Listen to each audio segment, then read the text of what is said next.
Let's talk about some of these incoming freshmen that are coming to Capitol Hill. This is a fairly rambunctious bunch, and we have two unique members to introduce to you today in our continuing series. Allen West is one of two African-American Republicans elected to the House, and he ran as a Tea Party candidate. Hansen Clarke, a Democrat from Michigan, is the first Bangladeshi-American elected to Congress.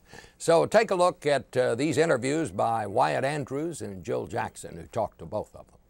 Look at the unemployment situation, foreclosure situation, legal immigration, this health care, and our national security. We've got some big issues to work on here in Washington, D.C., and the American people are not patient. What about, I mean, you've already made some headlines talking about joining the Congressional Black Caucus. I don't think that should be a headline. I think that I am black, I'm a member of Congress, and so that's where I should be. So I don't understand why everyone gets so, excited and tickle pink about what I think are just, standard things should be happening. You've run, and many in your class have run wanting to come and shake up Washington. How do you do that? First thing. I think one of the most important things is you stand on principle, and that's the Constitution. And I think that we have to realize that Washington, D.C. is not the center of the universe of the United States of America. Two things about being a republic. It's about the rule of law, and it's about the respect of the individual and their rights and freedoms. So we have got to transfer what is the perceived power in Washington, D.C. back to the American people. And I think that's how you can have that long-term sustainable economic growth. See, this is the issue.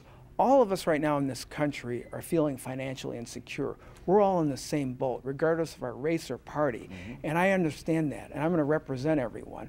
And I am conservative, not necessarily in the partisan or ideological sense, but in the sense that we've got to be conservative with how we spend people's tax dollars in the literal sense. It's very valuable. People are struggling right now, and I want to make sure that our dollars are returned to help people effectively, and if not, we use their money to pay down this debt, which is posing a huge national security threat for our country. And the interest payment on that debt is really a waste of money that we could be investing in strengthening our schools and better training Americans for the jobs that are already in high demand here. And when you're out there in Detroit and you're running for office, is this what you're telling your constituents? Or were you saying in the campaign things in Washington are too cozy?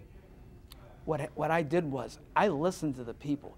They told me what they needed. It was basic things: a safe neighborhood, good schools, access to job training, a little help negotiating with their lender so they wouldn't lose their home and their entire life savings. That's all people wanted, the basic things, not all this complexity that we end up spending our time and wasting tax dollars here in Washington. So if you listen to the people that hire you and work for them, you're going to be effective. We're going to have a good government. We're going to have a effective government working for people, but that's not usually the agenda that occupies the Washington establishment here. They're more interested in taking care of themselves, not the average taxpayer. The Washington establishment? Yes, exactly. And you're going to fight that? Well, I'm going to enroll the other new members on working directly for the taxpayer. And yes, and avoid being influenced by this Washington culture that's here. Has it sunk in that a quarter of the members of Congress this week are new? To me, that's a great opportunity.